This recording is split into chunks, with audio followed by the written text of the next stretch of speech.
What is up, people? Riku-san one, the only one here, and I'm back with another video. Today I'm going to do episode 2 of Koutetsujou no Kabaneri. So I'm going to split these up now because, I'm just to make the video shorter. So this episode starts off right where the last one ended, where Ikoma, he's laid out on the floor after the whole, latching himself up to that machine to stop the virus. And his friend, runs in there. I don't know how his friend knew he was there, but he was here, and he sees his Ikoma wakes up, and they both see each other, and he's like, I stopped the virus, I killed one, and they're both hyped, and they're going wah and whatnot. It was an interesting scene because I haven't seen that side of the main character, because before this scene you would think that the main character was a serious person all the time, and then we see the scene and that's not the case. He actually shows other sides of him. But they're talking about that, and they're leaving to go to the train. And one thing I forgot to mention in the previous my previous impressions were when he went on that machine and he did all that crazy shit. A patch of his hair turned white on some like PA shit.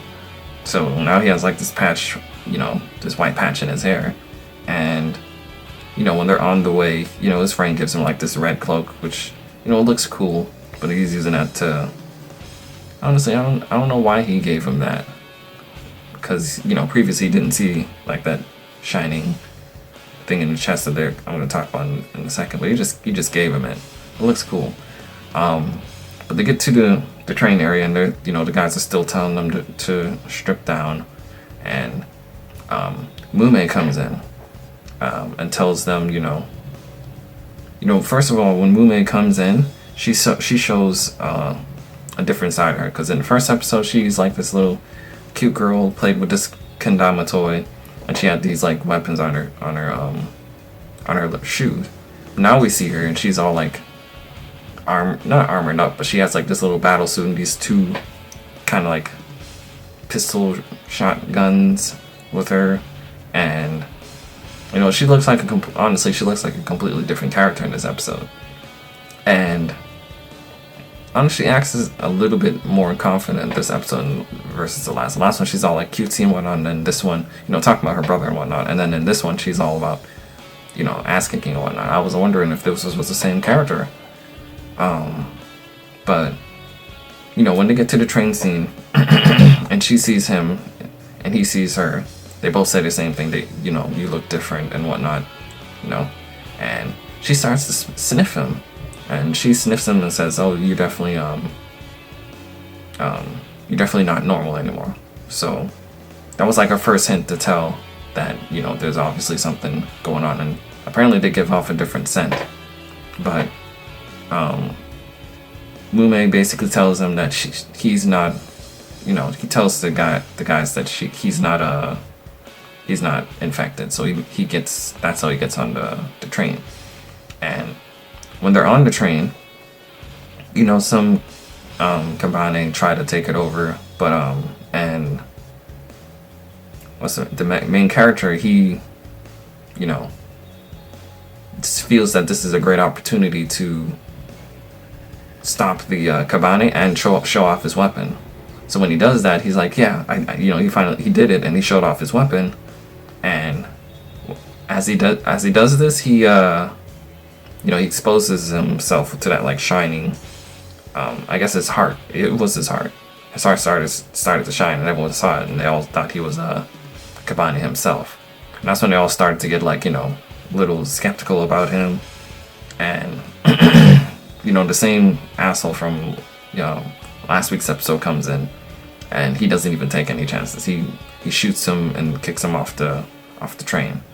And when he was off the train, he still showed that this is a good part of this specific main character, because he still shows that he has a really good side to him, because even though he was off the train, he was still killing Kabaneri, and he even helped the train get out of the like station because it was like, I guess a lever needed to be pushed, and he pushed it and helped the train get out. And this was a weird part about the train, because the train took a long ass time to get out of that like train station, because first it's moving to get out, and he pulls the lever for it to get out, and it's still moving this whole time. And then when he's on the floor having like this little depression breakdown about how he's infected and all this stuff, and we see Mume hop off the train as it's moving out of the station, give the latch the rope that his friend threw out for the main character, who he decided not to